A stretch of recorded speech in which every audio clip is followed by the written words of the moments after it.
মৃত্যুর পর আপনার সাথে ঠিক কী হয় জানেন? এই ভিডিওটা শেষ পর্যন্ত না দেখলে আপনি জীবনের সবচেয়ে বড় সত্যটা মিস করবেন। গরুড় পুরাণ হিন্দু ধর্মের এমন এক গ্রন্থ যেখানে মৃত্যুর পর আত্মার যাত্রা খুব স্পষ্টভাবে বর্ণনা করা হয়েছে।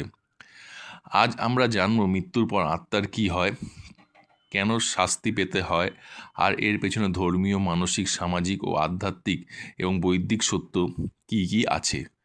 মৃত্যুর সময় আত্মা শরীর ছেড়ে বেরিয়ে আসে, কিন্তু আশ্চর্যের বিষয় হলো আত্মা তখনও নিজের পরিবারকে দেখতে পায়। সে কাঁদতে চায়, বলতে চায় আমি এখানে আছি, কিন্তু কেউ তাকে শুনতে পায় না। এটাকে প্রেত অবস্থা বলে। মানসিক ব্যাখ্যা: এটা আমাদের শেখায় জীবনের প্রতি অতিরিক্ত আসক্তি মৃত্যুর পরও কষ্ট দেয়। কিছু সময় পর যমদূত আসে আত্মাকে নিয়ে যায়। আপনি যদি সৎ হন তাহলে যমদূতরা শান্ত এবং সুন্দরভাবে আসে, কিন্তু আপনি যদি পাপ বেশি করেন তাহলে কিন্তু তাদের ভয়ঙ্কর রূপ এবং ভয়াল রূপ আপনি দেখতে পাবেন এবং তারা আপনাকে টেনে হিজড়ে নিয়ে যাবে। আধ্যাত্মিক অর্থ: আমাদের কর্মই আমাদের জীবনের অভিজ্ঞতাকে তৈরি করে, তা জীবনে বেঁচে থাকতেও এবং মৃত্যুর পরেও। মৃত্যুর পর 13 দিন আত্মা বাড়ির আশেপাশে থাকে। এই সময় পরিবারকে যে শ্রাদ্ধ বা পিণ্ডদান করে তা আত্মার যাত্রাকে সহজ করে। সামাজিক কারণ: এই রীতিগুলি পরিবারের মানুষকে একত্র করে, শোক পালনের এবং শোক সম্মেলনের শক্তি দেয়।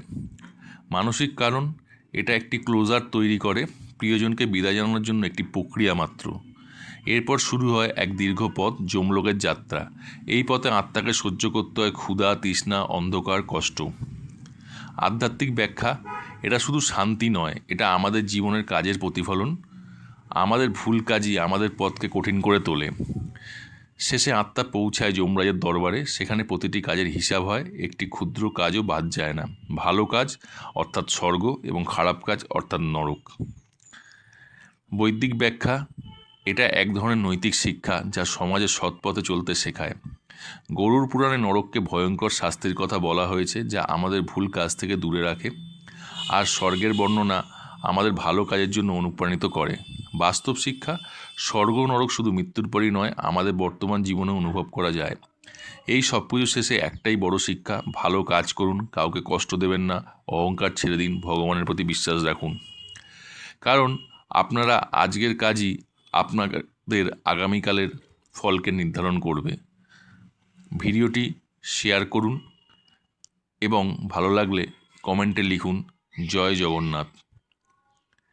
এই জ্ঞান সবার জানা দরকার, আর এমন আরও রহস্যময় ভিডিও পেতে চ্যানেলটিকে সাবস্ক্রাইব করুন।